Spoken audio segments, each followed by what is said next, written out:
So, during World War II, boxing is something which would have been very intuitive to the average person. It would have been a lot more of a consumer sport than it is today.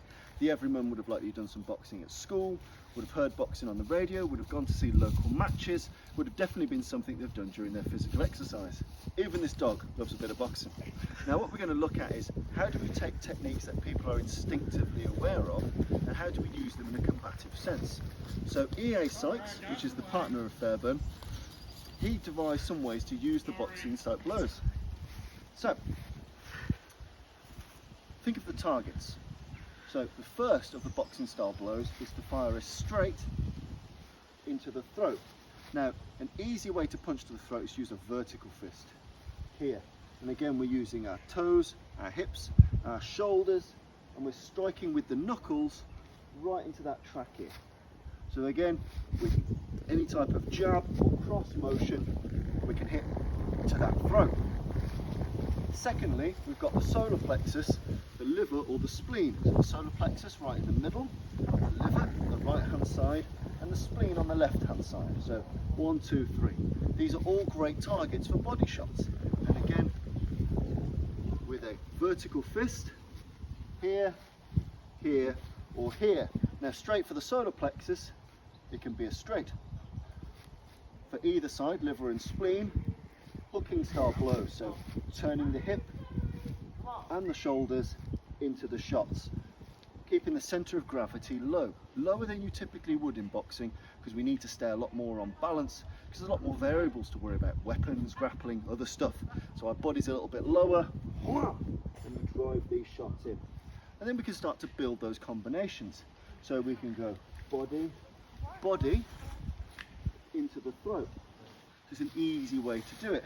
And the third of Sykes' boxing syllabi is using strikes to the groin. Now, if we're a bit closer, we can use an alternate version of an uppercut. Using the topmost knuckle here, we can hit like so, right into the groin. We wouldn't typically do this type of traditional uppercut because the body would have to be very low, but we can, bang, we can pull and push with this type of motion and use the hard knuckle right into the groin. So as you start to experiment with these three targets, you can blend any blow from boxing. So you may go straight jab to the trachea, you might do a right hook here to the body, you might then step, do the shot to the groin, and then a secondary shot to the throat. So throat, body, solar plexus, liver, spleen, and groin. These areas make really good, it's essentially the rough shape of a cross. You've got here, here, and this band here with which to work with straights, with hooks, and with amended style uppercuts. So those are some simple.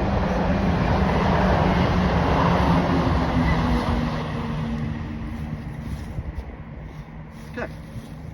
Secondly, you've got some other dirtier uses of boxing. So for example, we've got thumbing, which is back in the day, the thumb wasn't attached to the glove. So here, I can drive the thumb into the eye, much like a jab. It's an optimized jab. Bam, thumb to the eye. Nice and simple. I've got palming, which is essentially pushing hard to the face, following which I can follow through. So I could palm to the face, not like a tiger claw, just to cause distraction, cause his vision to be blocked and lost, and then I can strike to the throat. It's quite a good one to do to the forehead, and then punch to the throat. Easy technique to do. You've also got rabbit punches, and that's where a hook at close range, the knuckle goes into the back, the base of the neck. So we may be wrestling here, bang, drive the knuckles in, or even the inner part of the forearm.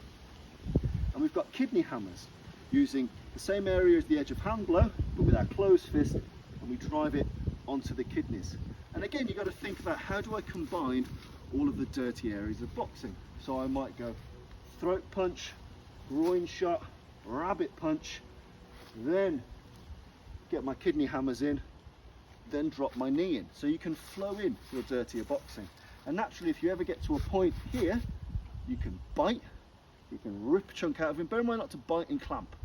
Bite and rip, bite and rip, bite and rip, cause as much trauma as possible. You can spit as a distraction. People move, and with that space opens up options. Or indeed you can headbutt. A great way to use a headbutt is to imagine you're sneezing violently. So use your back and your shoulder and your neck muscles. Bang! You want to launch your headbutts from a dirty grapple. So from here, get your grapple in, launch the head in. Just stun, give a bit of space, and then you can launch in other techniques. So you've got all of these things you can play with from the darker side of boxing to build into your gutter fighting. And then obviously you've got boxing itself. You've got your jabs, your crosses, your hooks. And again, if you're going bare knuckle, it's better to turn the hook a little bit more horizontal, get that connection here. Typically with straight shots, bare knuckle, you want to keep the fist vertical. A lot of traditional bare knuckle boxing, the straights are vertical strikes. Hooks on the horizontal, and uppercuts, if you're going bare knuckle, tend to work better in this format. So using the big knuckle here, driving it up, because we're digging that knuckle in. Or indeed something like a shovel hook, where again we're using the big knuckle and we're going to drive it into the body that way, so coming up at a 45 as opposed to a traditional, like so, we use the knuckle up in here. So some of the ways in which you can use the boxing techniques, and you can use your gutter fighting to flow into boxing. So for example, I might go edge of hand blow, hook to the body, punch to the throat. So you can blend all of those systems together very, very, very seamlessly.